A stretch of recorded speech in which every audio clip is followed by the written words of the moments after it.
Every November, as the sky over America turns a colder shade of gray and the evening air thickens like a quiet warning, an entire nation begins drifting back to houses that sit untouched for most of the year. Highways swell with traffic, as if the arteries of the giant organism are struggling to pump its people back toward a waiting heart. People return not out of warmth, but out of duty, an inherited ritual repeated so many times that few remember why it began in the first place. They step into living rooms, scented with the familiarity of childhood, embrace relatives they spend the rest of the year avoiding, and sit before a dinner table prepared with the reverence of an altar. At the center of that altar is the turkey, less a meal than the ceremonial centerpiece of the day. Its skin cracks under warm yellow light, glistening like an offering, laid out with meticulous care. There is something about the image that feels simultaneously ordinary and deeply unsettling. Americans carve and consume this bird year after year, rarely asking why it became the emblem of gratitude, or how a creature came to serve as the anchor of a national ritual. While families eat and carefully navigate around uncomfortable conversations, outside, crowds gather for the Macy's parade, a spectacle of bright lights and enormous cartoon balloons drifting across the frozen sky. Smiling, empty-faced figures floating high above a celebration that feels strangely detached from the history it claims to honor. Cheerful music blares from massive speakers, but if you listen closely, there's a faint dissonance beneath it all, like a glossy layer of paint covering something far older and much darker. By late afternoon, Americans gather around their televisions to watch football, a sport that, stripped of context, resembles a choreographed display of violence broadcast nationwide. Bodies collide, spectators roar. Bones hit the ground with a sound that echoes like a warning. On a day labeled peaceful, brutality becomes the centerpiece of entertainment. But the strangest ritual is still waiting. When the clock slips past midnight, the doors of America's shopping malls burst open. Black Friday. Crowds surge inward, as if driven by some ancient instinct, shoving, trampling, fighting over items they hadn't even thought about hours earlier. In those moments, no one looks grateful. Faces harden, eyes hollow out, and it feels as though the ritual of consumption has hollowed out the people performing it. The air doesn't need demons to be frightening. It's terrifying precisely because everyone is doing it willingly. If someone unfamiliar with America observed all of this, they might not think it was a holiday at all. They might think it was an ancient ceremony, whose participants no longer understood its meaning, repeating it like shadows following a forgotten script. They might believe an entire nation is guarding a ritual that long ago lost its soul, but continues out of habit, or out of something closer to a curse. We call it Thanksgiving, a day of gratitude, a day meant to honor something or someone. But ask people what they're actually giving thanks for, and most will hesitate. Not because they lack reasons to be grateful, but because the ritual they're performing no longer connects to its origins. Thanksgiving resembles a book torn in half, with only the final chapters read over and over until the story bends into an unrecognizable shape. We're told it's a peaceful holiday, a moment when Pilgrims and Native Americans sat together to share food and gratitude. A scene so beautiful it has imprinted itself on the minds of millions of children. But that beauty survives only because history's sharpest edges were sanded down, because the parts that complicate the story, the parts that force us to question ourselves, were deliberately cut away. Before we begin uncovering the true history of Thanksgiving, a history filled with death, deception, shifting power, and the erasure of an entire people, I want to ask you something. The original documentary asked this quietly, almost as a whisper beneath the narrative. If you believe the stories we were taught deserve to be examined honestly, if you believe truth, even when dark, matters more than comforting myths, then consider liking this video and subscribing so we can continue unearthing the chapters of our history that society has chosen to bury. Because Thanksgiving isn't just a holiday, it's a doorway. And behind that doorway lies 400 years of history America has trained itself not to look at. From a very young age, most Americans are told the same story, a story repeated in coloring books, in elementary school plays, in cheerful holiday songs, and in the collective memory of an entire nation. It is the story of gentle pilgrims escaping religious persecution in Europe to seek freedom. They arrive in a new land carrying faith, courage, and the hope of building a better life. They meet the Native Americans, who welcome them with kindness, teaching them how to plant, hunt, and survive. And when autumn comes, the two groups sit together at a great feast, sharing food, laughter, and gratitude. That is the beautiful image America has painted for itself, a pure beginning, a comforting vision of a nation born from kindness and cooperation between two cultures. Children grow up believing their country emerged from a peaceful encounter, a moment of harmony worth celebrating. But like every myth repeated too many times, it survives not because it is true, but because it is useful. The story of the Pilgrims and the Native Americans is not told to remember history. It is told to replace it. The truth is far more complex, more unforgiving, and so dark that no one dares place it inside the innocent pages of a child's lesson book. So let us peel away the bright colors of this tale, remove the pilgrim's gentle smile, and wipe the varnish from the festival scene of 1621. What remains looks nothing like what we were taught. Why does this beautiful story persist? Because every nation needs a founding myth, a narrative simple enough for all to understand, pleasant enough for all to accept, and bright enough to conceal the shadows that accompany the birth of every empire. For the United States, Thanksgiving became that myth, a comforting tale, a historical sedative, a fresh coat of paint covering the fractures of the past. It allows a country to look into the mirror without confronting its real reflection. But now that the curtain has been pulled back, we must examine history without flinching. And the truth is that the pilgrims we celebrate as symbols of liberty did not come seeking freedom for all. They were not fleeing Europe to pursue tolerance. In fact, they left the Netherlands, a place where they already enjoyed religious freedom, because Dutch society was too tolerant, too open, too accepting. Their children began speaking Dutch, playing Dutch games, absorbing the culture of those outside the true faith.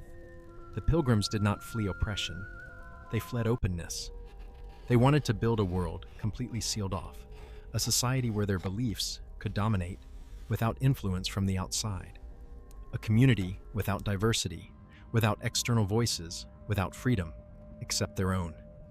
What they sought was not freedom of religion, but the freedom to control religion absolutely. And that, of course, never appears in school lessons. And when they finally reached the so-called promised land, they did not find empty wilderness.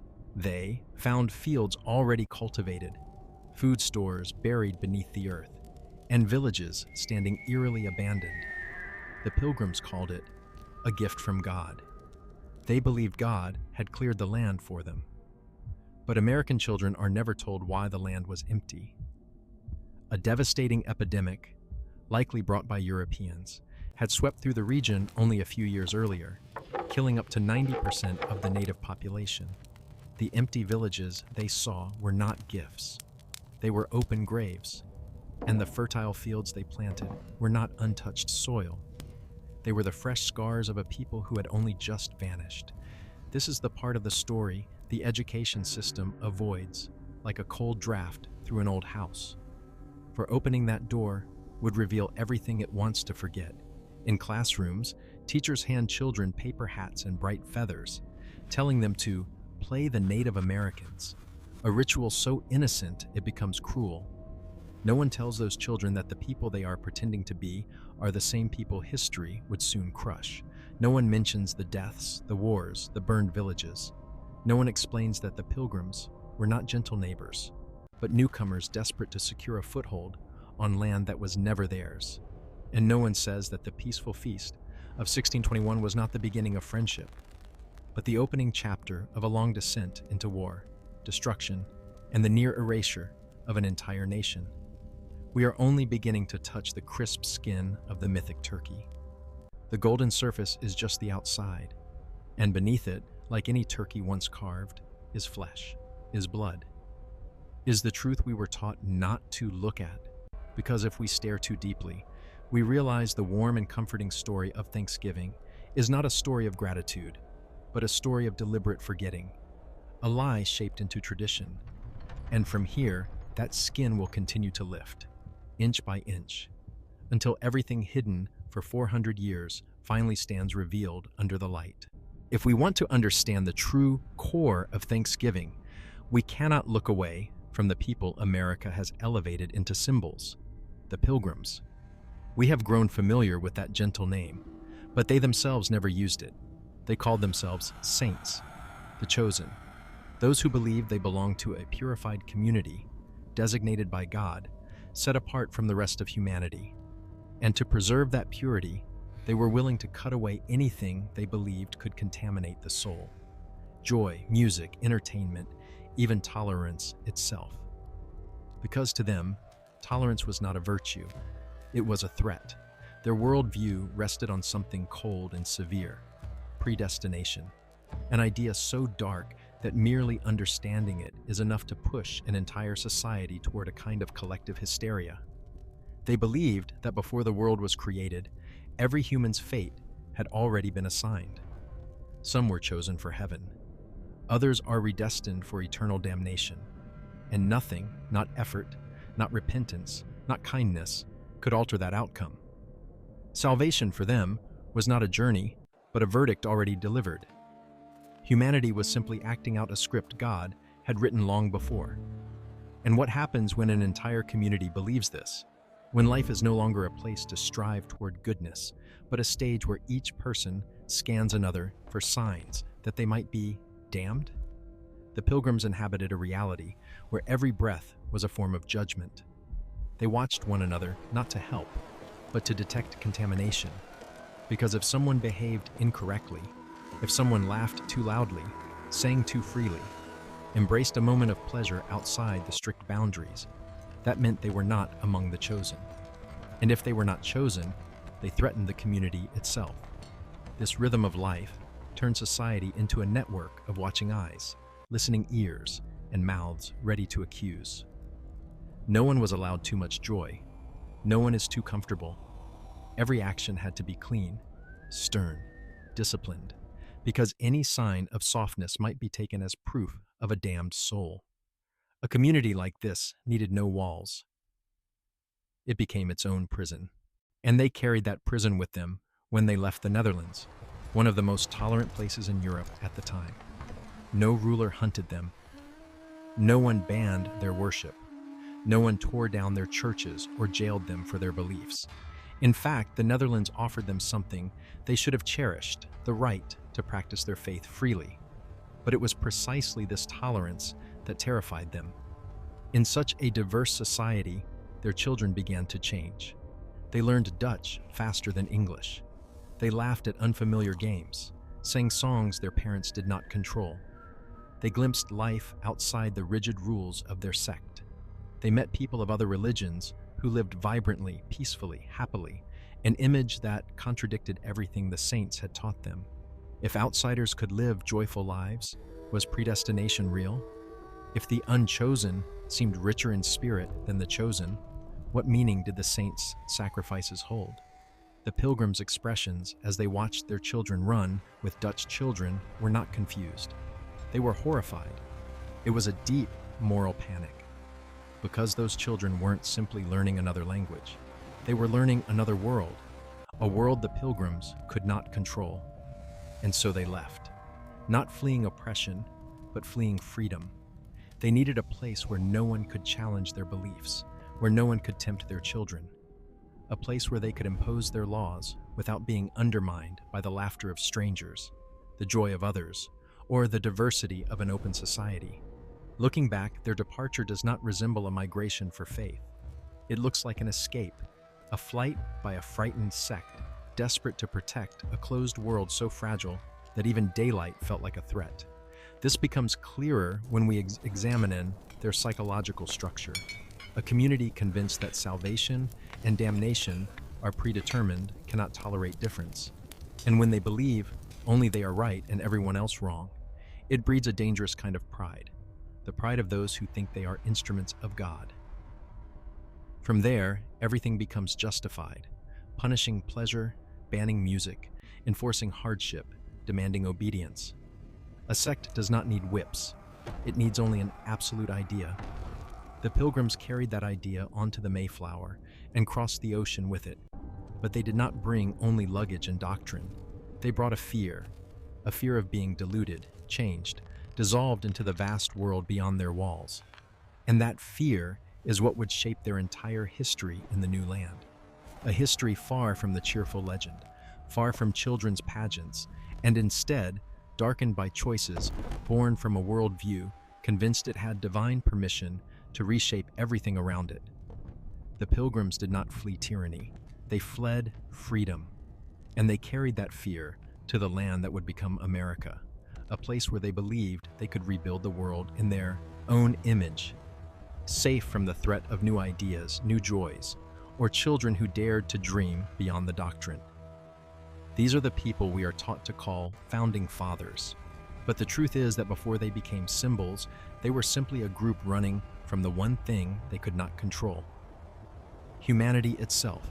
When the Mayflower left the port of Plymouth in September 1620, no one aboard could have imagined they were stepping into one of the most desperate voyages in human history. Not because of the distance, but because of the people trapped in the dark hold, carrying fear, fanaticism, and premonitions they dared not speak aloud. The sea seemed to sense that turmoil. Survivor accounts describe storms that arrived without warning, nights so black the lantern light could not cut through them, and winds that howled long and hollow, as if someone were calling their names from beneath the water. The ship was never meant for passengers. It was a cargo vessel, crude and damp, and in its cramped hull, more than 100 people were packed into a space so low they had to bend their bodies just to move. The smell of sickness appeared only days after departure. The stench of vomit, damp wood, sweat-soaked clothing that never dried, and the quiet rot of spirits wearing thin. At night, waves slammed against the hull as though the sea were trying to reclaim something stolen from it. But the worst tension did not come from storms or disease. It came from the people themselves. Two factions, saints and strangers, confined together yet deeply resentful of one another. The saints believed the strangers were impure, godless, a burden God had placed on the ship to test them. The strangers saw the saints as zealots, convinced that the universe revolved around their prayers. They were exhausted by the endless devotions, the rigid rules, the constant judgment. In the dark hold, small disagreements grew into curses, into suspicion, into fear that once they reached land, one side would try to dominate the other. A few unusual incidents occurred during the voyage, stories never recorded officially, whispered instead with uneasy eyes. One night, during a violent storm, passengers heard a steady knocking beneath the ship, as if someone, were striking the hull from under the water. Sailors insisted it was only wave pressure, but several swore they heard a rhythm, measured, like knuckles on a wooden door. Another time a man awoke in the middle of the night, eyes open but empty, mumbling that he heard the sea calling his name. By dawn, he fell ill, and before sunset, he was dead.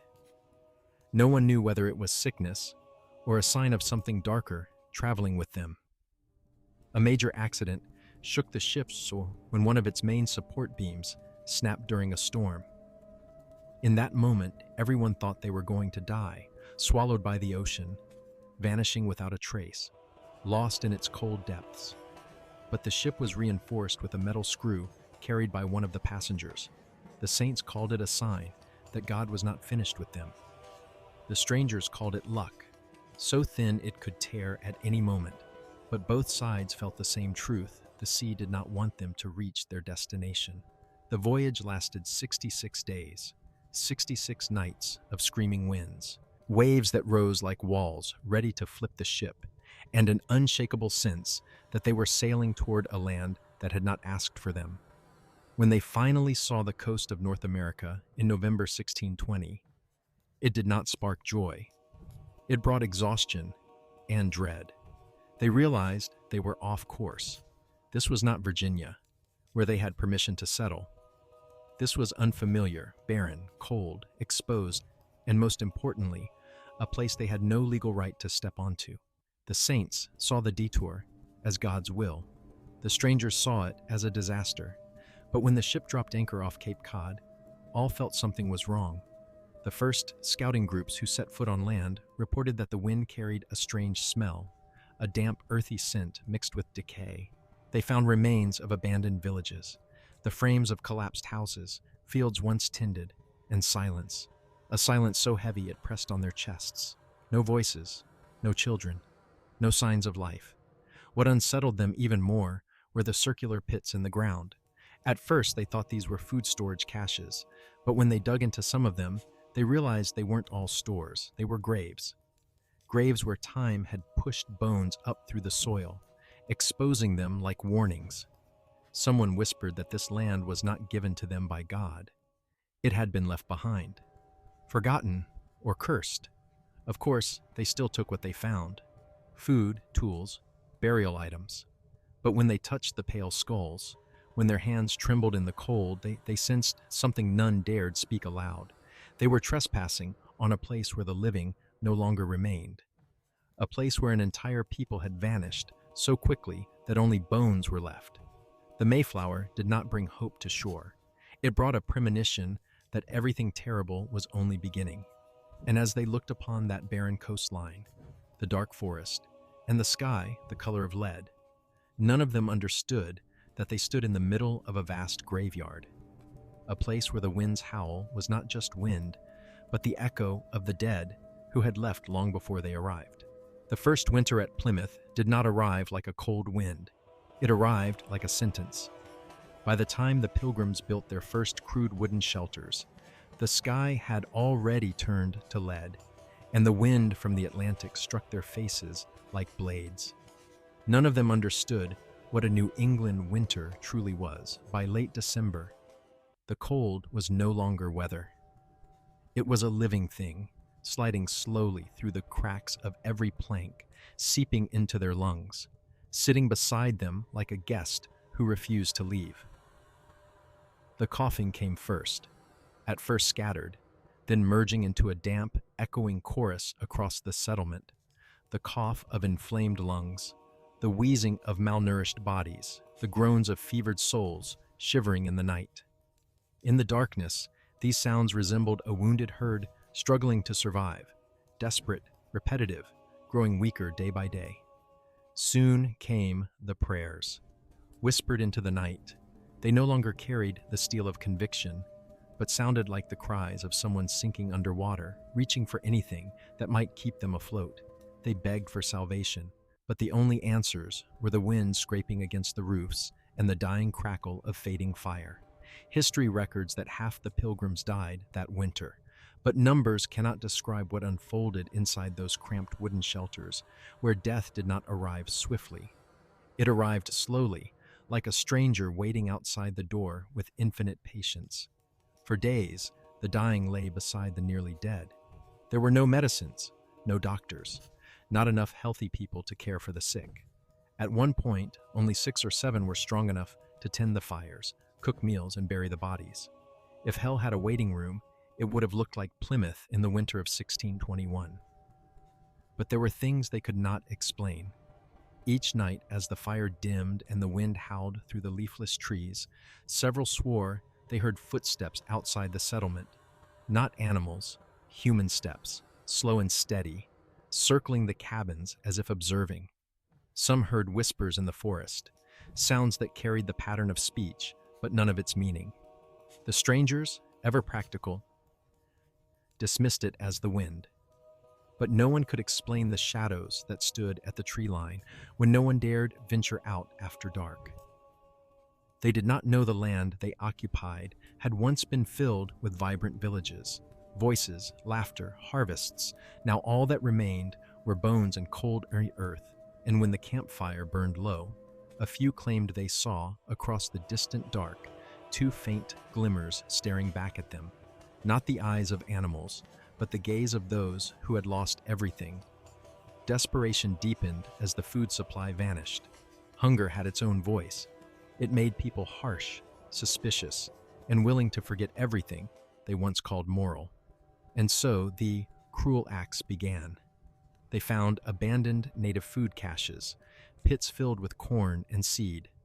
The Pilgrims said they were borrowing, intending to repay later. But in truth, they dug up everything they could find without hesitation. Some days, in the skin-splitting cold, they dug up Wampanoag graves, not out of malice, but because death was closing in with every hour. But whatever the reason, the image of trembling men scraping frozen soil, pushing aside human bones in search of anything edible, is a memory that stains the mind. The wind screamed across the burial sites like the cries of disturbed spirits. The Pilgrims called all of this God's will. They said God was testing them, purifying them. He sent them to this land and held them there through suffering. To them, death was not collapse, it was refinement. But they did not know the truth. This land had already been scoured by a devastating plague before they arrived, a plague that killed up to 90% of the native population. No one prayed for that. No one deserved that. There was no will of God in the empty villages beyond their walls. Only the despair of people who died too quickly and too many for anyone to bury them.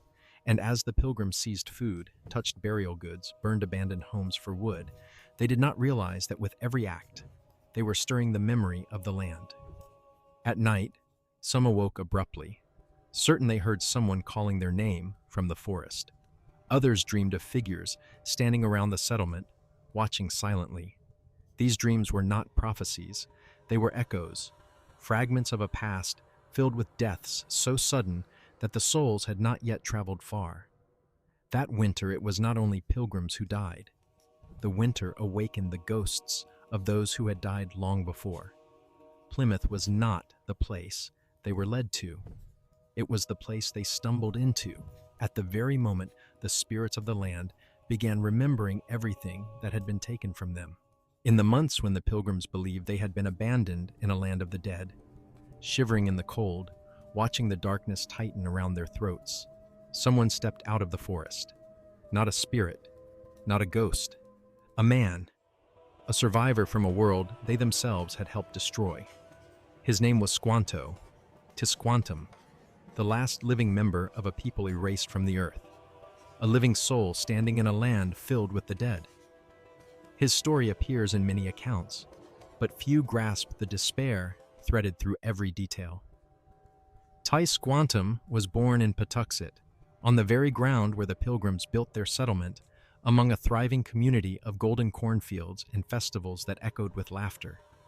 But in 1614, when he was still a young man, his life veered into darkness. Thomas Hunt, a slaver disguised as an explorer, lured Tisquantum and more than 20 others onto his ship. None of them knew this would be the last time they would ever see their homeland. When night fell, Hunt lifted chains that gleamed in the firelight. They were bound one by one. One of the villagers struggled, was struck with a rifle butt, and collapsed beside Tisquantum, whispering with his final breaths, "If we never return, protect our land. By any means." Those were his last words. By morning, he was dead. His body was tossed into the sea like a sack of spare ballast. During the Atlantic crossing, Tisquantum lived in the darkness of the ship's hold, where the smell of vomit, blood, and seawater fused into something that never left him. On stormy nights, the whole shook like a drum of mourning. Some swore they heard singing in the wind, voices calling their names from the open sea, as if the ancestors were trying to pull them home. But chains were chains. No one returned. Upon reaching Europe, he and the surviving captives were sold like commodities. Some were taken to Spain, others to England. Tisquantum was luckier, if such a word even applies, because a group of friars intervened and removed him from the slave market. But his life remained a drifting existence, passed from household to household like an object useful to everyone but valued by no one. He lived in wealthy English homes, learned the English language, and learned how to read people's eyes to predict whether the day would bring orders or beatings. He learned silence. He learned how to fold his pain inward. He learned how to exist in a world that had no place for him. For years, Tisquantum held on to a single wish: to return home, to walk again along the Patuxet shoreline where he had played as a child, to smell the forest at dawn, to hear the voices of his kin calling to one another in the morning light. And eventually that chance came. In 1619, after more than 5 years of exile, he was freed and allowed to sail back to New England. He boarded the ship with a fragile hope that everything might still be there, that his people would run out to greet him, that his mother might still be alive to hold him. But when he stepped ashore, his homeland was silent. No children's laughter, no cheerful voices. No one was emerging from the trees to embrace him. He walked across fields once vibrant, now nothing but dry, hollow earth. Houses stood empty, their doors fallen, their roofs collapsed. He called out the names of his people. No one answered. No breath, no footprints. Even the birds seemed to have vanished. Patuxet was no longer a village. It was a graveyard without stones. Disease, brought by Europeans, had swept through the region, extinguishing his entire people. Tisquantum stood alone in the absolute silence, and his heart constricted until he could hardly breathe. He fell to his knees, clutching the soil of his homeland, and the words of the dying villager on the ship returned to him: "Protect our land, by any means." But who was left to protect? He was the last, the only survivor of Patuxet, a ghost made of flesh. In that despair, Tisquantum formed a new promise, not only to the dead, but to the land itself. If he could not save his people, he would save what remained: the soil, the memory, the spirit of his home. He would use every skill he possessed to ensure this land was not claimed without purpose. He would watch the newcomers, judge them, decide who might live here, who might learn, who might carry a fragment of Patuxet forward. And then the Pilgrims arrived. A starving, sick, freezing group of wanderers, stumbling into the very place that had once been his village. They built their camp on the foundations of the homes where his family once lived. They lit fires on the earth where he had played. They dug up Patuxet graves for supplies. They pulled corn grown by his ancestors. They breathed warm air into rooms where he had once slept. Tisquantum saw it all, and for a moment, he wanted to drive them away, to let winter finish what it had already begun. But then he looked more closely. They were desperate. They were dying. They did not understand the land, what to grow, what to hunt, where water was safe or poison. They feared the dark, feared the forest, feared themselves. They looked like Patuxet in the final months of the plague. Small, powerless, being swallowed alive by a land larger than they could imagine. And in that moment, Tisquantum understood that helping them was not a betrayal. It was continuity. If Patuxet was gone, then the last thing he could do to honor the promise made on that ship was to keep this land from becoming a place of nothing but hatred and restless spirits. He would save these strangers, not because they deserved it, but because he could not allow his homeland to become a place where every soul was consumed and nothing lived on. Tisquantum stepped from the shadows and approached the Pilgrims, not as a friend, not as a servant, but as the last bearer of Patuxet's memory, a memory he would pass to those who might preserve a piece of it. He did not just save them from starvation, he saved the last ember of his people. The arrival of Squanto was not just a turning point for the Pilgrims. It was an earthquake that shook the entire power structure of New England. To the English, he was the lone lifeline in a landscape of death. To the native tribes, he was a man returned from the underworld, carrying the memory of a people wiped out. And to Massasoit, the leader of the Wampanoag, he was the one piece that might save his confederation from destruction. Americans grew up hearing that Massasoit and the Pilgrims became friends, but there was no friendship here. Only calculation, only survival.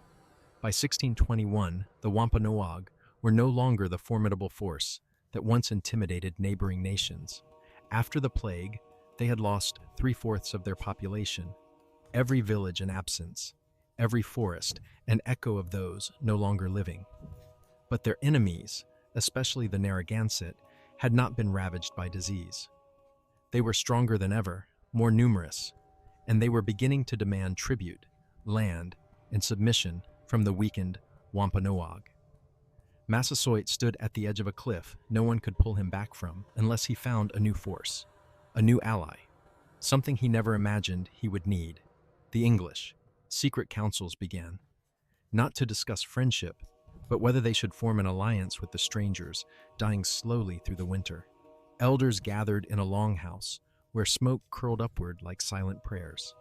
Outside, the wind dragged through the bare trees, carrying the scent of soil and ancestors. Some argued, they are weak, sickly, they will only drag us down. Others warned, but the Narragansett are not weak. They will swallow us if we stand alone. Massasoit remained silent for a long time. He looked down at the earth, land that had once fed his people, now turned gray by illness. He knew the Wampanoag could not survive alone. Finally, an elder rose, placed a hand over his heart, and spoke slowly. The ancestors say, survival does not always come from choosing those we trust, but from choosing those we need. The words hung heavy, a weight on everyone's chest. It was not a prophecy. It was the truth they all knew, but none wished to speak. The night before making his final decision, a ritual was held. Elders sprinkled herbs onto the fire, releasing a scent bitter, sharp, and cold into the darkness. A drumbeat began, steady, like the heartbeat of the land itself. They called to the ancestors, called to the fallen warriors, called to the spirits of the Patuxet, of whom Squanto was the only living remnant. No words were spoken, yet each person understood. They were not only asking for survival, they were seeking permission to cooperate with those who would change the fate of this land forever. In the end, Massasoit chose alliance, not because he wanted to, but because he had to. The Pilgrims had guns, metal, immunity to the diseases that devastated native tribes.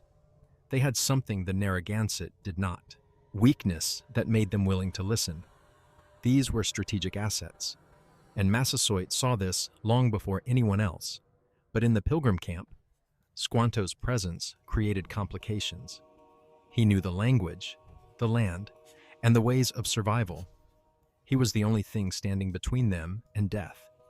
This made some pilgrims uneasy, especially the saints, who believed God alone was their savior. They disliked relying on a native man. They disliked even more how much Squanto knew, how much he could, and how central he became as the bridge between them and the world beyond. Some whispered that he held too much power. Others accused him of manipulating both the Pilgrims and the Wampanoag. But William Bradford understood clearly. If Squanto disappeared, the colony would collapse within weeks. When Massasoit came to Plymouth to formalize the treaty, no one smiled. The English stood in rows, weapons in hand. The Wampanoag remained at the forest's edge, eyes sharp as hunters assessing unfamiliar prey. Squanto stood between two worlds, belonging fully to neither. The treaty was signed with simple gestures, yet the air felt like a blade against the throat. This was no peace agreement. It was a pact against death. Each side promised to protect the other, not to attack, to warn of danger, to assist when threatened. Those were the words on paper, but beneath them was an unspoken truth. If one side falls, the other will not survive. After the treaty, peace arrived, but not the gentle peace taught in classrooms. It was fragile, like a candle flickering against the Atlantic wind. Any night could be the last. Any glance from the forest could signal betrayal. Every meeting between Bradford and Massasoit carried tension, for both men knew one mistake would turn everything to blood. And through it all, Squanto stood between two opposing currents: the Pilgrims who needed him to survive, Massasoit who needed him to maintain balance, and Squanto himself, who only wanted to preserve some fragment of Patuxet's soul in a land changing beyond recognition. None of them understood that the peace they had created was only the prelude. The true darkness was still sleeping in the forest, waiting for the moment it would tear everything apart. When Americans today speak of the first Thanksgiving, they often imagine a peaceful feast, Pilgrims and Wampanoag, smiling, sharing food, celebrating a successful harvest. But the reality of 1621 was nothing like that picture. It was not a festival. It was not a moment of harmony. It was a gathering stitched together by suspicion, caution, and the quiet winds of war blowing beneath every forced smile. The feast did last 3 days. That much is true, one of the few truths untouched by embellishment. The Pilgrims killed fowl, perhaps wild turkey, duck, or goose. The Wampanoag brought 5 large deer. Meat piled high, fires crackled, and the smell of roasting fat drifted across the settlement. But even as the food cooked, no one felt safe. The arrival of 90 Wampanoag warriors, nearly twice the number of surviving pilgrims, strung the air tight as a drawn bow. No one was sure whether they had come to celebrate or to send a message. Throughout the gathering, the pilgrims fired their muskets. Historians often soften this, saying they were demonstrating skill or training. But in a land where every relationship hung by a thread, gunfire was not innocent. The sharp blasts echoing through the forest were a signal. The English possessed deadly technology, and they were willing to use it. The Wampanoag stood at the edges of the camp, watching the tremor in English hands as the muskets shook. They said nothing, but their eyes spoke clearly. "We see you. We know your strength. But do not think you can threaten us so easily." The feasting continued, but no one truly relaxed. Conversation stayed minimal. The Wampanoag warriors exchanged glances. A nod, a shift of the hand, small gestures that communicated far more than words. The pilgrims kept their guns within reach, eating while glancing toward the forest, as if the darkness might leap forward and swallow them whole. This was not two people united. It was two armies seated across from one another in a temporary ceasefire, where one mistake could ignite bloodshed. The forest surrounding Plymouth seemed to watch them. Tall trees stood motionless, shadows thick as drapery, wind rustling the leaves in whispers without meaning. At times, distant drumming rolled through the air, not celebration drumming, but war drumming, slow, steady, like the heartbeat of a land remembering its grief. A few pilgrims flinched at the sound, but they forced themselves to dismiss it as cracking wood or wind sliding through stone.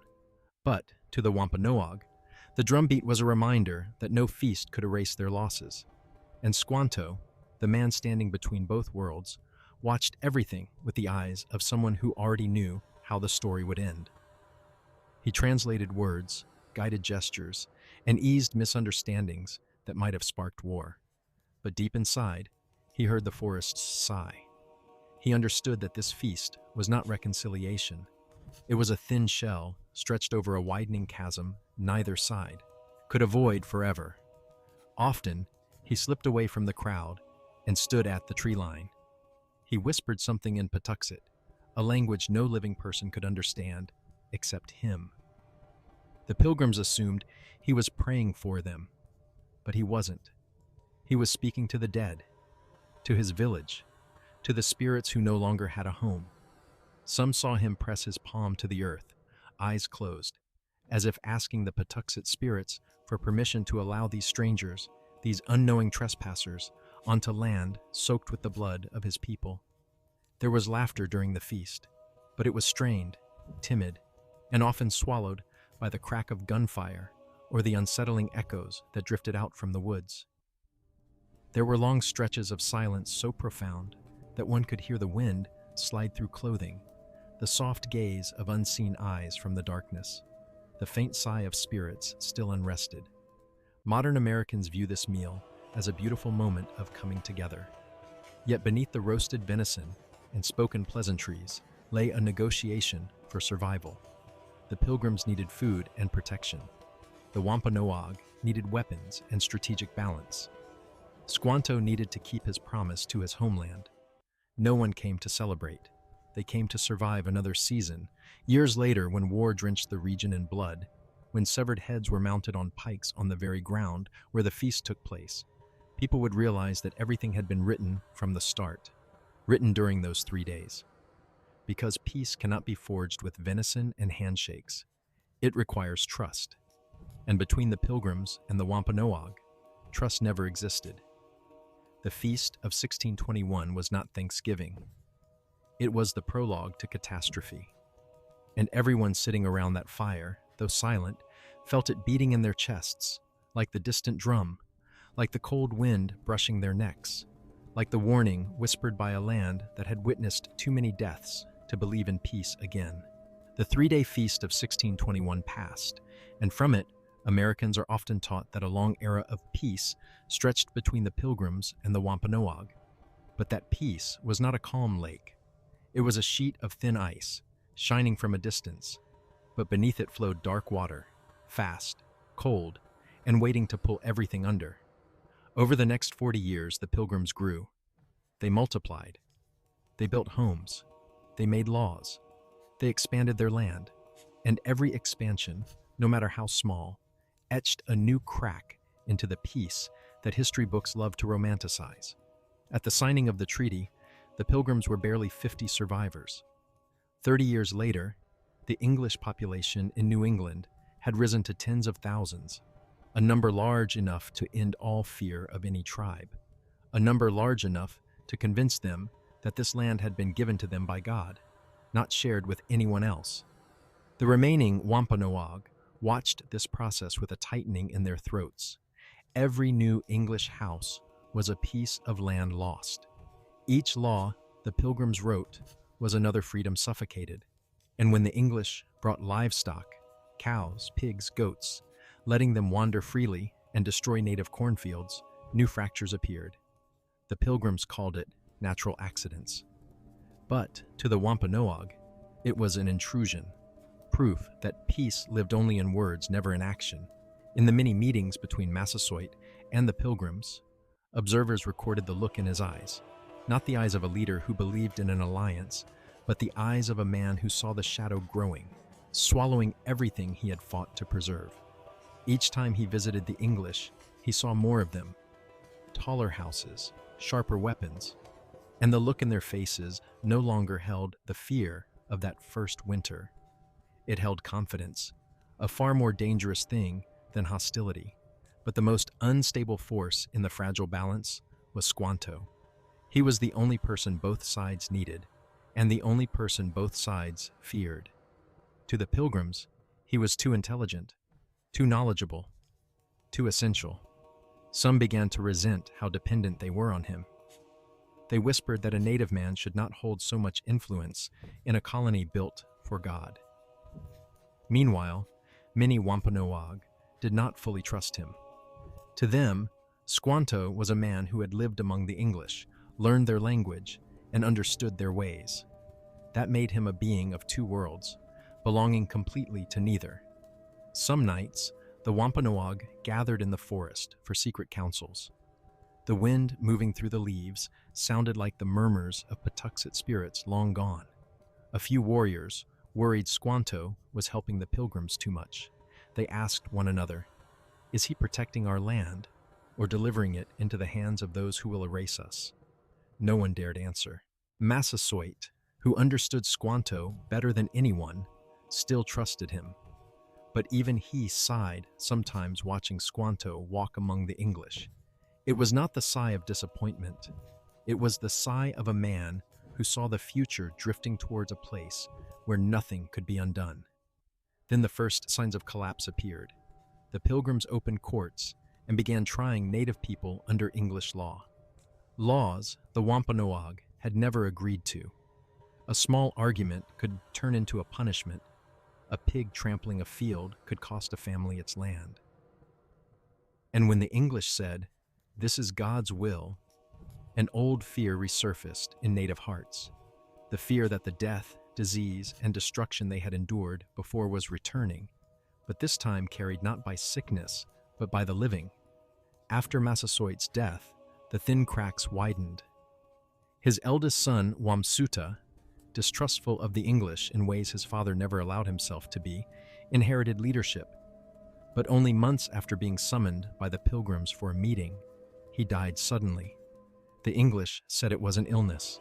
The Wampanoag said he was poisoned. No one knows the truth, but that moment felt like the first sharp crack when ice begins to break. His brother, Metacom, later called King Philip, saw everything. And in his eyes, when he looked at the Pilgrims, there was no cautious respect as his father once held. There was only the understanding that this peace existed not because both sides wanted it, but because one side was waiting to regain its strength. An old Wampanoag man said a sentence many would later remember.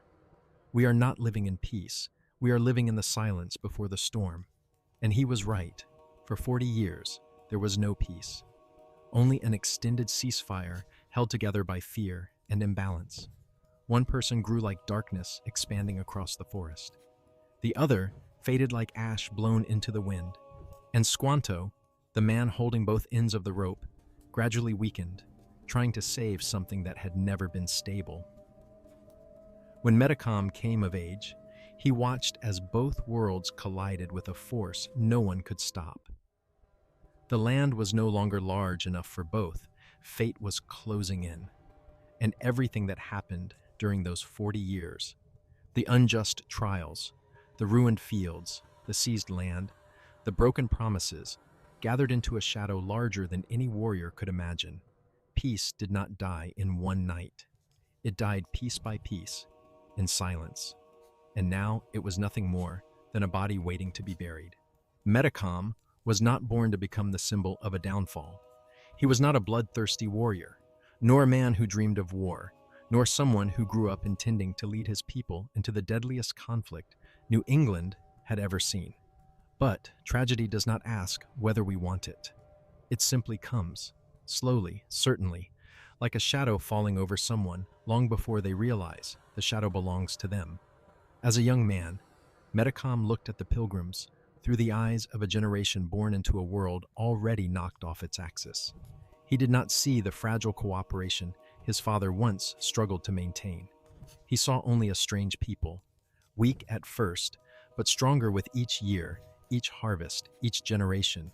He watched them write new laws, not to protect peace, but to squeeze the last breath from the tribes.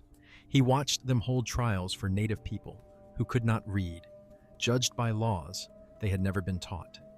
He watched land taken, forests cut, rivers divided and assigned, each stamped with the phrase the Pilgrims always used, God's will.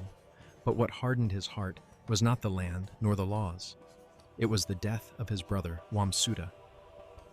In Metacom's memory, the day his brother was summoned by the Pilgrims was a shadow stretching across his youth. Wamsuta returned from the meeting exhausted, quiet, and coughing. The coughs grew heavier over hours, then days, and then he died. The Pilgrims said it was illness. The Wampanoag said it was poisoning. There was no evidence, no conclusion, only death. But inside Metacom, a seed sprouted. Not a seed of hatred, but of certainty. Peace was dead. That death made Metacom chief, not because he wanted the role, but because fate pushed him into a fire already waiting to be lit. Each winter he watched another village, trapped by English law.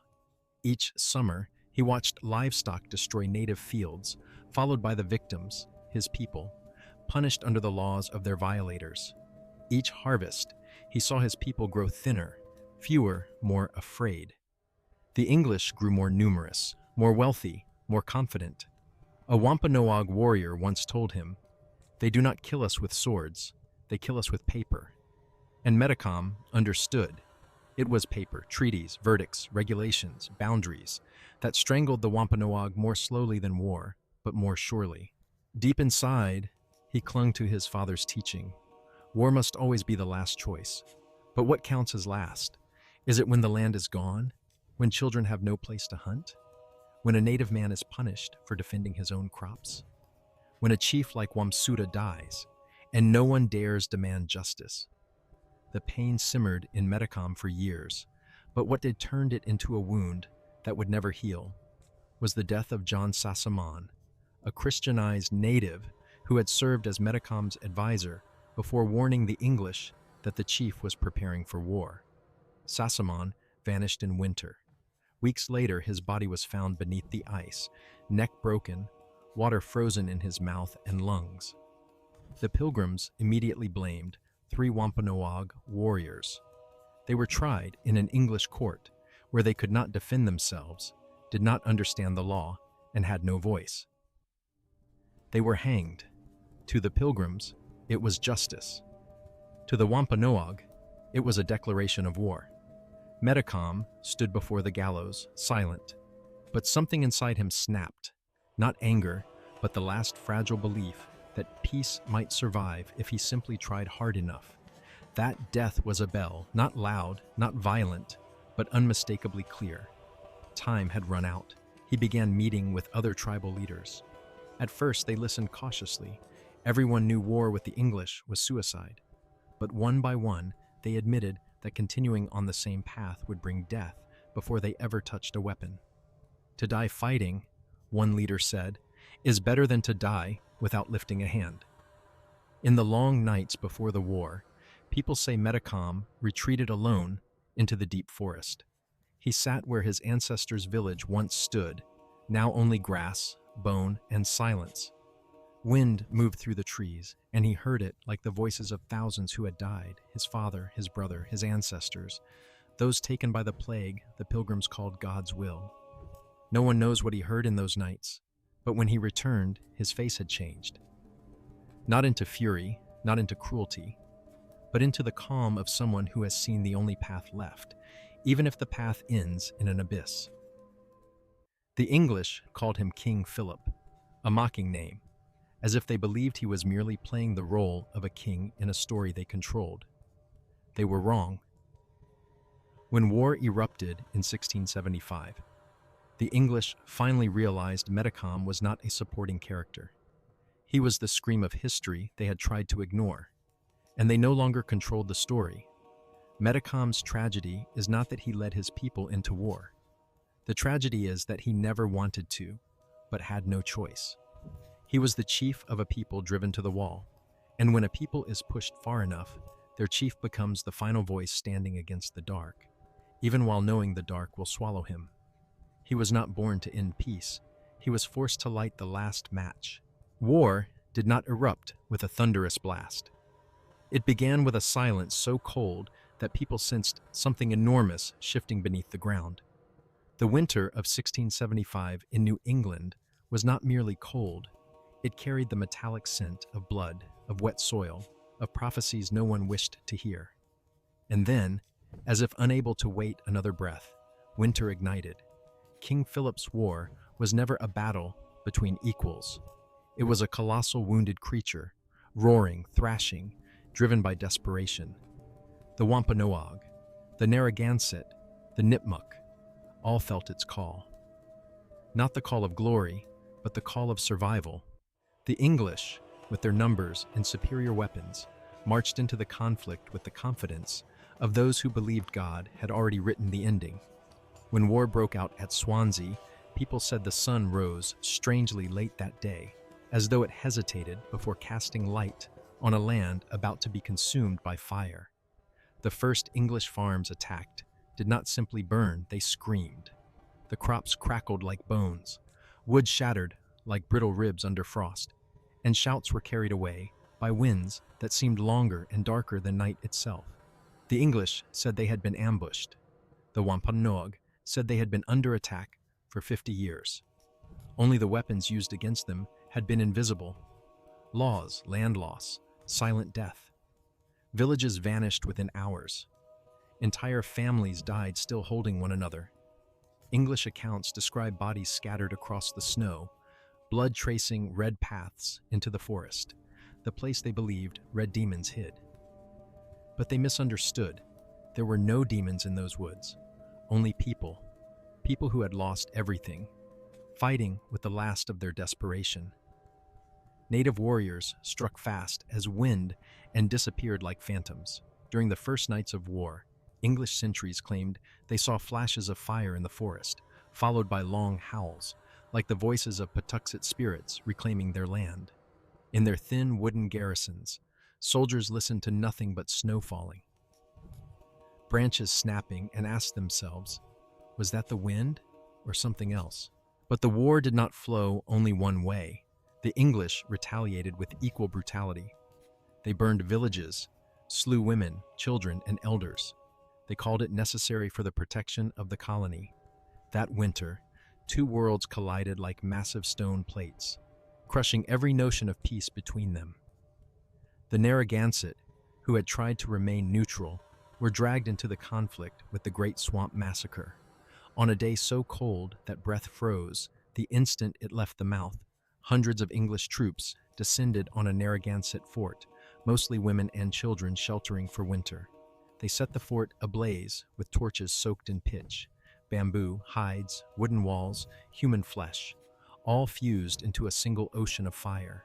Screams carried across the frozen landscape. Witnesses said the snow melted into red water. By nightfall, the ground had hardened into a thin sheet of ice. Beneath it, the ashes of hundreds of lives. Afterward, the English declared they had been blessed by God.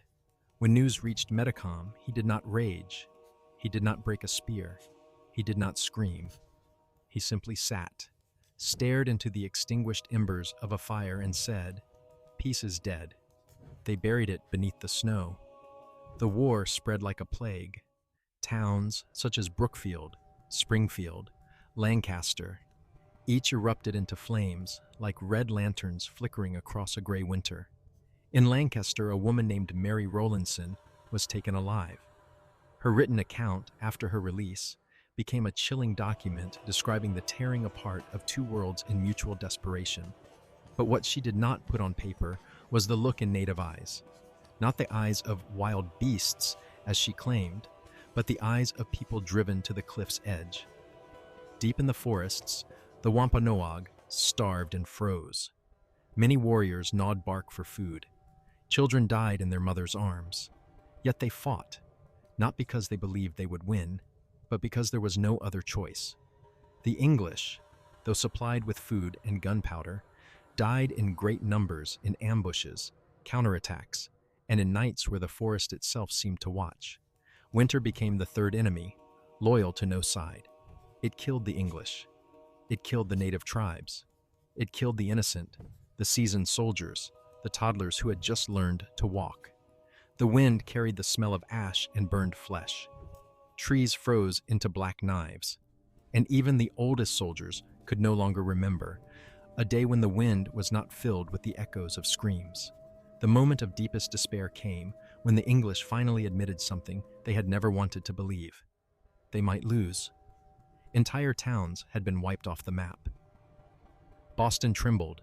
Families barred their doors, praying that judgment had not come again. They said, "Satan is testing us," but they refused to see the truth. There was no Satan here.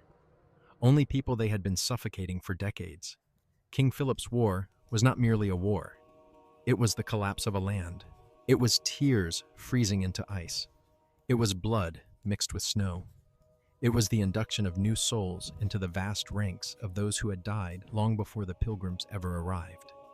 And the winter of 1675 to 1676 became the winter of blood, the winter in which both worlds learned that no one walks out of such a war without losing a piece of their soul. When the last blade fell, when the snow melted and the flames died out, most people believed the war was over. But for the indigenous people of New England, that moment only marked the opening of hell's second door. If the battlefield had taken their lives, then the peace that followed took everything else. Their families, their culture, their land, even the right to exist as a people.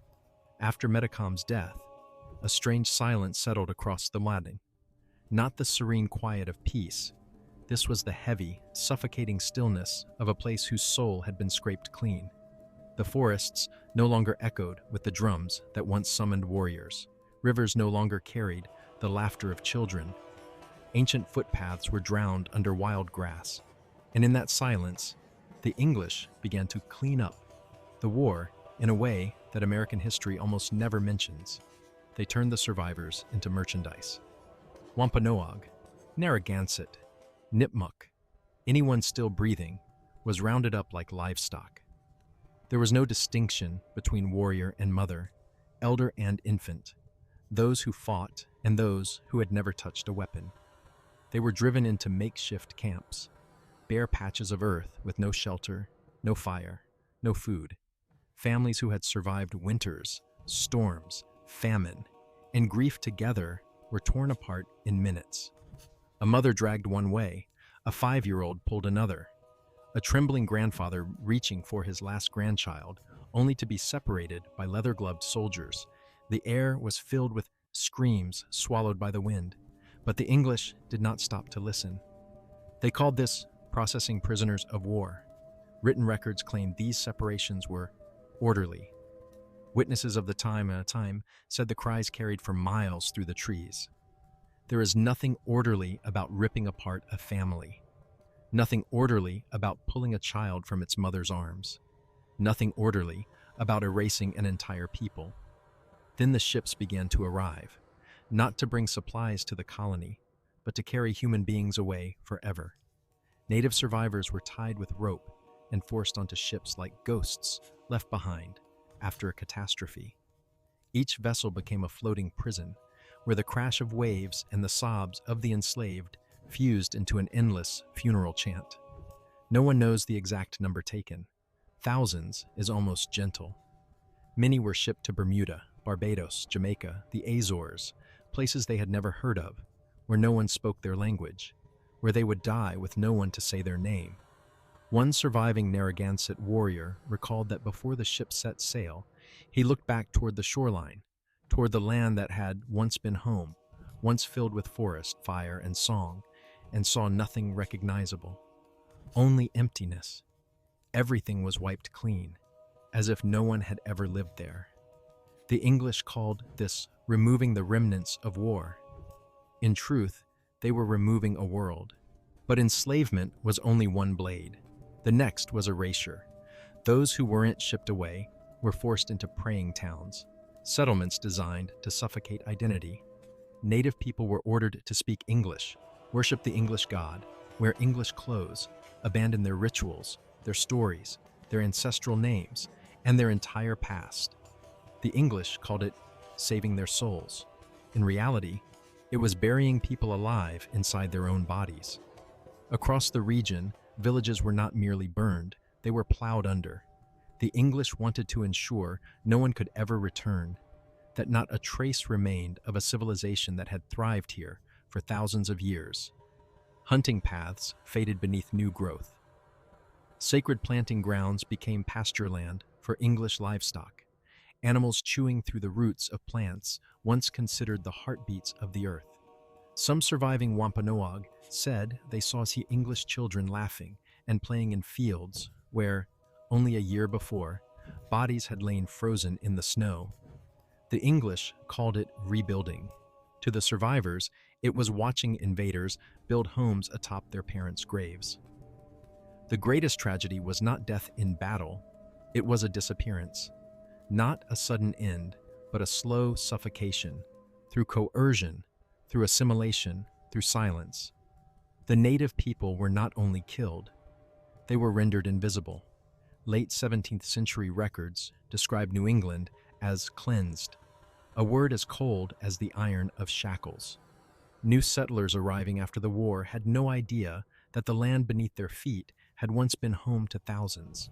They did not see the mass graves beneath thin layers of soil, the burial grounds dug up for grave goods, the languages smothered into extinction. They saw only wilderness, defined by those who emptied it. And in that silence, some spirits could not move on. Indigenous belief holds that a soul cannot reach the next world if torn from its family.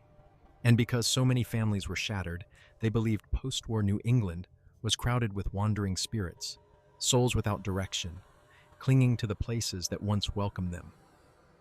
Watching strangers live on their land, watching their names vanish from memory. The world remembers the Pilgrims, but the land remembers the Wampanoag. And within that heavy silence, a question began to rise, a question that would haunt New England for centuries. How many graves lie beneath the foundation of Thanksgiving, after the last cries dissolved into the ocean wind, after the Wampanoag were sold away or forced into the so-called praying towns? America found itself facing a strange emptiness in its memory, an emptiness large enough to swallow an entire people and allow a new nation to rise unhindered by the foundational crimes it was built upon.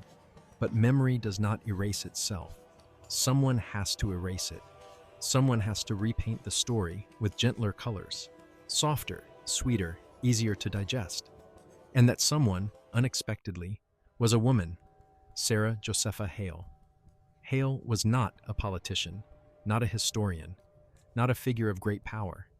She was the editor of the most widely read women's magazine of the 19th century, Godey's Lady's Book, a magazine filled with sewing patterns, poems, recipes, and sentimental stories of domestic bliss. But Hale wanted more than to publish pumpkin pie recipes. She wanted to rewrite America's spiritual foundation. Hale believed that this young nation needed a shared myth, a shared ritual, something that could bind millions of people, from New England to the Deep South, through emotion rather than truth. And she chose the Pilgrims, not because they were virtuous, but because they were convenient. The Pilgrims were easier to mythologize than the colonists of Virginia, easier to romanticize than the slave-owning aristocrats of the South. And most importantly, the Pilgrim story had enough space to fill with whatever America wanted to believe about itself. Hale began writing articles, poems, and short stories depicting a beautiful festival between Pilgrims and Native Americans. In her version, no plague wiped out Patuxet. No Squanto returns to find his people dead. No war. No Metacom's severed head was displayed for 25 years at Plymouth. She replaced all of that with a long table, warm bread ovens, smiling faces, and gentle words of gratitude. A new myth was born, not from history, but from ink. But Hale did not stop there. She wrote to the president, not one letter, not 10, but nearly 20 years of letters, urging each administration to establish a national holiday, Thanksgiving, as a symbol of unity, morality, family, and forgetting. Over time, Hale did not just craft the myth. She created the menu of the myth. From scattered regional American dishes, she selected what would become traditional Thanksgiving foods: turkey, pumpkin, and cranberry. Foods that carried none of the memory of the Wampanoag, none of the flavors of indigenous life. Everything was curated to fit the image she wanted, a purely American holiday, untouched by blood or bondage. The lie was no longer just a story. It became a system. When artists began painting the first Thanksgiving, they did not ask whether the scene had ever happened. They asked, how do we make it look peaceful? And so the paintings came, bathed in warm colors, with soft blue skies, pilgrims dressed in neat black clothing, indigenous people portrayed wearing plains headdresses from thousands of miles away, a historical inaccuracy so deliberate it borders on comedy. They painted smiles, handshakes, dishes that may never have existed in 1621. Truth didn't matter. The feeling mattered. The feeling that America was born in harmony. Textbook writers carried the mission forward. Chapters mentioning King Philip's War, if they survived at all, were reduced to a few pale sentences, as thin as a footnote. No mention of the Great Swamp Massacre. No mention of slave ships carrying native captives to distant islands. No mention of Wampanoag survivors placed under surveillance, forbidden to leave their villages, forced into unpaid labor, and absolutely no mention of Metacom's head, displayed as a trophy for nearly 3 decades. Schools did not lie. They simply told the bloodless version. The real story was pushed into the blanks, blank spaces on maps, in textbooks, in popular culture. Spaces America silently agreed to leave empty because filling them would deform the holiday at the heart of its national identity. No one wants to tell their children that Thanksgiving is intertwined with enslavement, massacre, and the erasure of an entire people. Americans want a gentler story, and gentle stories are almost always lies. In the decades after the Civil War, as the nation struggled to heal the fracture between North and South, this machinery of forgetting finally locked into place. Thanksgiving became a national sedative, a holiday for Americans to believe their country was founded on kindness, not violence, a family story to plaster over collective crimes, a ritual that allowed Americans to feel their ancestors were noble, even when the truth said otherwise. Thanksgiving became a magnificent rug laid across the floor. And beneath that rug, countless bones were buried. Worse still, as time passed, the lie stopped being merely historical. It became commercial. Merchants, retailers, and advertisers crafted the image of the perfect Thanksgiving to sell more goods. The table of abundance appeared in every ad, every poster, every package. A beautiful scene that conveniently ignored the conditions that made such abundance possible. Someone else had been permanently stripped of the right to gather with their own family. Thanksgiving today feels warm, but that warmth exists only because someone dug out the cold truth underneath and hid it. And if you listen carefully, beneath the laughter at the dinner table, beneath the slice of the turkey knife, beneath the football game humming on the television, sometimes you can hear something else. A faint echo carried by centuries of silence. The voices of those who vanished, so the story could be told this way. Thanksgiving was once a ritual of agriculture, of harvest, of survival pressed thin between the teeth of a brutal winter. But modern America has transformed it into something else, a nationwide choreography of consumption, where old symbols warp, where abundance becomes ornament, and where meaning is crushed beneath the wheels of commerce. Today, as millions of turkeys enter ovens across the country at nearly the same hour, the United States participates in a synchronized ritual. It refuses to call a ritual, yet from the way it unfolds, same time, same dishes, same behaviors, it resembles nothing less than a new religion. The turkey sits at the center of the table like a modern sacrifice, an animal bred to die, to become the centerpiece of a feast where people speak of gratitude while not truly feeling grateful for anything at all. Sometimes, if you look closely at the golden skin, you can sense the brutality of the contrast. A life emptied out to become a symbol of thankfulness. A contradiction so elegant it borders on chilling. But the ritual does not end there. When the parade begins, giant balloons, Snoopy, Pikachu, characters with no connection to Pilgrims or indigenous people, float above New York City like cartoon spirits of a consumer age. Decorated floats, dancers with frozen smiles, marching bands moving in perfect formation. It all feels like a collective dream. America forces itself to dream every year, a dream large enough to obscure everything it refuses to face. The parade is a kind of hypnosis. It makes us forget. Forget the real story. Forget the blood. Forget the Patuxent winter. Forget the slave ships leaving these shores. It turns truth into background noise, and consumption into the center of the stage. But no ritual exposes the true face of modern America more than Black Friday. If Thanksgiving is the feast of gratitude, Black Friday is the celebration of the deepest instinct of consumer society, the hunt. A hunt that takes place not in forests, not with spears, but inside shopping malls filled with screams, slamming footsteps, and the eyes of people ready to fight for objects, as if they were the last scraps of food on Earth. The scene resembles a distorted reenactment of survival. People rush into stores like predators kept in cages for too long. They shove, they yell, they claw, they snatch boxes of electronics as if their souls depend on them. Every year, stories appear of people injured, trampled, even killed. Over a television, discounted 40%, a game console on sale, a deal at 5 a.m. People call it shopping. But if you observe closely, it is a ritual of restrained violence, a collective frenzy in which humans are permitted, encouraged, to become the darker versions of themselves without consequence. A moment when instincts break free, when spiritual emptiness is patched over with merchandise, when the void inside is briefly quieted by winning a ridiculous contest of acquisition. And the most unsettling part is, people enjoy it. Not the products, but the chase. The power of grabbing something before someone else. The adrenaline of mild violence. Black Friday has become the symbol of a truth America rarely admits. Abundance does not eliminate emptiness. It simply forces people to find new ways to fill it. If the Pilgrims once fought for survival against a lethal winter, modern Americans fight for discounted coffee makers. A brutal, absurd contrast, reflecting the fracture in meaning itself. Once, survival was the point. Now, consumption is the point. And America prides itself on its ability to endure, yet forgets that endurance is not merely keeping the body alive, it is keeping memory alive. But America forgets, always forgets.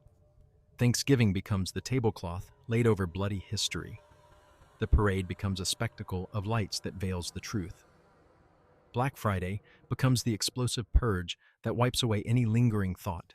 Everything, from cuisine to entertainment, functions as a machine designed to make uncomfortable memories disappear.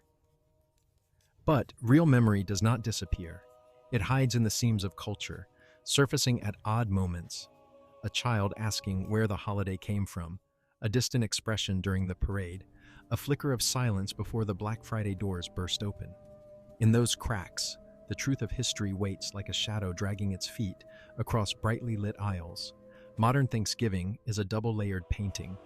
The top layer glows, warm, joyful, overflowing with food and laughter.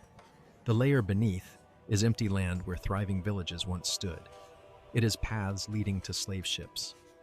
It is the ashes of King Philip's War, scattered into forgetfulness by the wind. And Black Friday, the violence of consumption, is the blurred echo of a primal fear. Fear of scarcity, fear of hunger, fear of winter. A fear America has never actually resolved.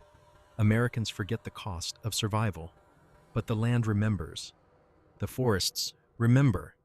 And the spirits once taken so this feast could exist still stand at the edges of a consumer culture, watching people fight over discounted goods, wondering, what did we survive for? Every year, on the very same day, Americans gather around their Thanksgiving tables.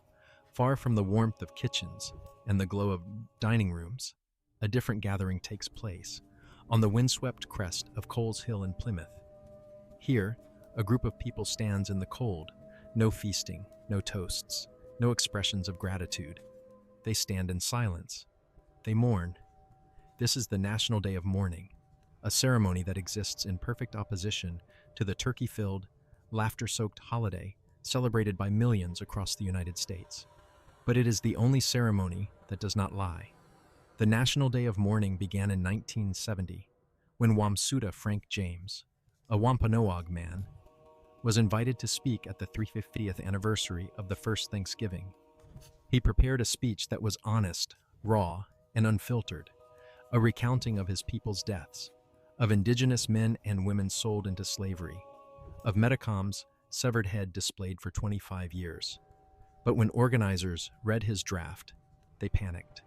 They demanded he rewrite it, make it more palatable, less uncomfortable, less disruptive to the polished myth America had constructed over centuries. Wamsuta refused, so they banned him from speaking.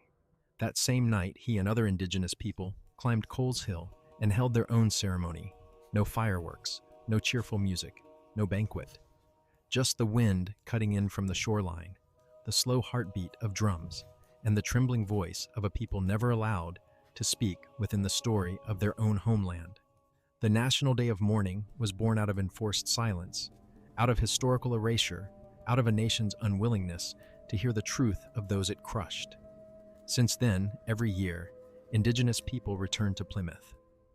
They bring drums, photographs of ancestors, lists of tribes that no longer exist, and grief too vast to measure in years. Elders stand before the Pilgrim Monument, gazing at the figures celebrated as symbols of courage, and they ask, and what about our people?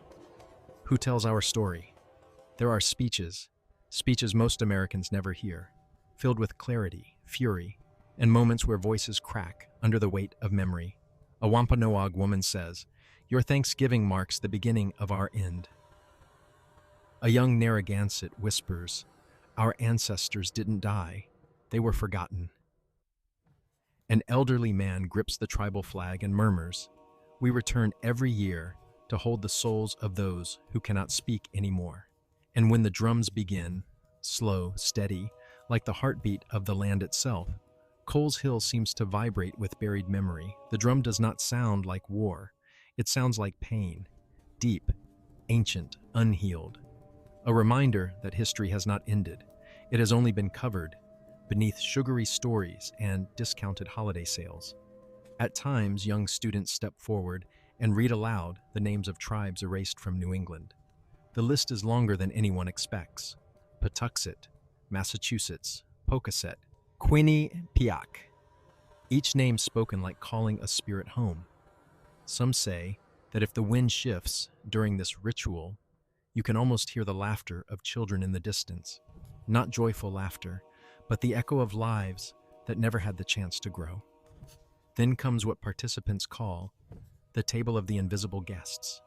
On a small wooden table, they place simple foods: corn, fish, corn cakes, the foods indigenous people once shared with the Pilgrims so they would not die in their first winter. No one eats these offerings. They are placed there as memory, a reminder that America's table today was built on an older table, one where one people gave and the other forgot. A young Wampanoag mother stands beside the table and speaks to her son. Her voice is soft but sharp, as if every word must pass through 3 centuries of ashes. "See, child," she says, "they teach that the Pilgrims showed us gratitude, but we taught them how to live. And what did they teach us? They taught us loss." The boy does not understand, but his eyes widen, as though he sees something adults have trained themselves not to see. The National Day of Mourning does not seek to erase Thanksgiving. It exists to remind the United States that 2 stories unfold at the same time: the story Americans tell to comfort themselves, and the story indigenous people carry in their bones. One warm, one cold enough to cut skin. And the new generation of indigenous people continues to stand on Coles Hill not only to remember, but to resist silence itself. They live stream. They write. They drag their ancestors' stories out of the shadows where they were locked away for centuries. They say pain does not disappear with time. It travels across generations, quiet as a flame that never goes out. While millions of Americans carve turkey, raise glasses, and laugh, there is always someone standing on Coles Hill looking out to the sea, waiting, in a way, for the ships that took their people away to return. They know those ships will never come back. But the ritual is not for hope. It is for memory. And memory, no matter how deeply buried beneath sweetened stories, will always find a way back. As the cold November evening settles across the country, as kitchen lights flicker on and families begin preparing their holiday meals, a strange stillness moves through the air, a quiet moment almost no one notices.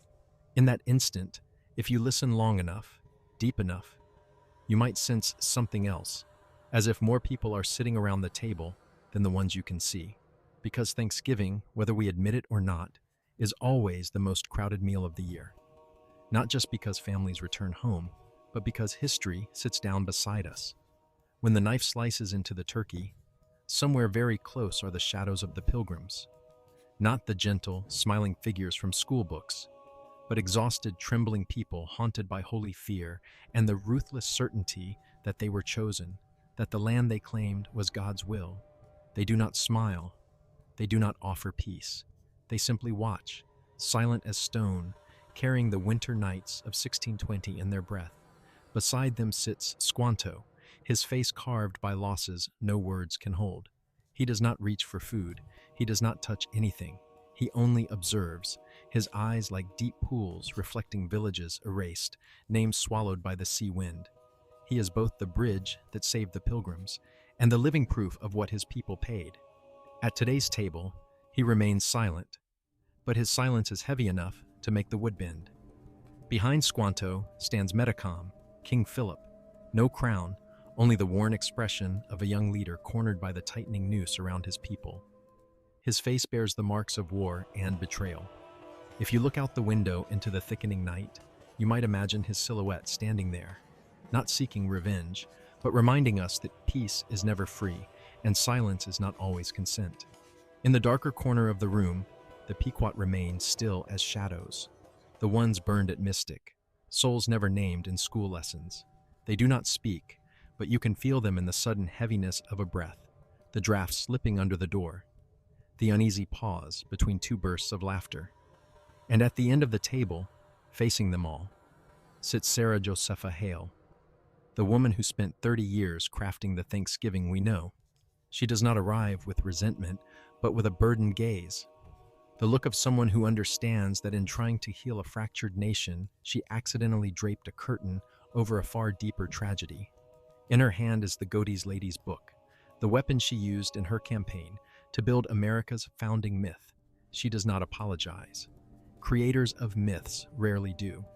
But her eyes acknowledge everything. In the end, Thanksgiving is not just a meal. It is an altar, a ritual that summons its ghosts every year. But these ghosts do not come to frighten us. They come because something remains unsaid, unacknowledged, unrepaired. When the myth is peeled back, layer by layer, what remains is not collapse, but opportunity. An opportunity to see Thanksgiving not as a beautiful lie, but as a reminder that true gratitude never stands alone. It walks beside memory. Gratitude is not pretending everything is good. Gratitude is strongest when we face the darkness and still say, I will not repeat this. Thanksgiving can survive, but not in its old form. Not as the story of pilgrims and natives holding hands in a golden sunset. Not as children's drawings of buckled hats and inaccurate feathers. Not as the tablecloth draped over history for the sake of comfort. It can only survive if it stands on truth. Gratitude means nothing unless we are grateful even for the difficult truths. The ones that sting, the ones that make us pause before we raise our glasses. Mature gratitude does not avoid shadows. It is forged inside them. And then comes the moment nearly everyone feels at the end of the meal, when conversations soften, when only the clink of silverware remains, when someone's gaze drifts toward an empty chair. For a split second, we remember that history never disappears. It merely changes shape, and sometimes it sits right beside us. If you believe a nation's stories deserve to be told truthfully, that history should not be iced over with sugar to become a dessert, stay with this journey. Stories like these survive only when someone chooses to listen, to think, to shine a light on the corners we were taught to forget. Thank you for walking this path. Thank you for looking directly at what was hidden. Thank you for keeping memory alive. Until the next story, may your gratitude always walk with truth, and may the ghosts around the table, the lost, the erased, the forgotten, finally be seen.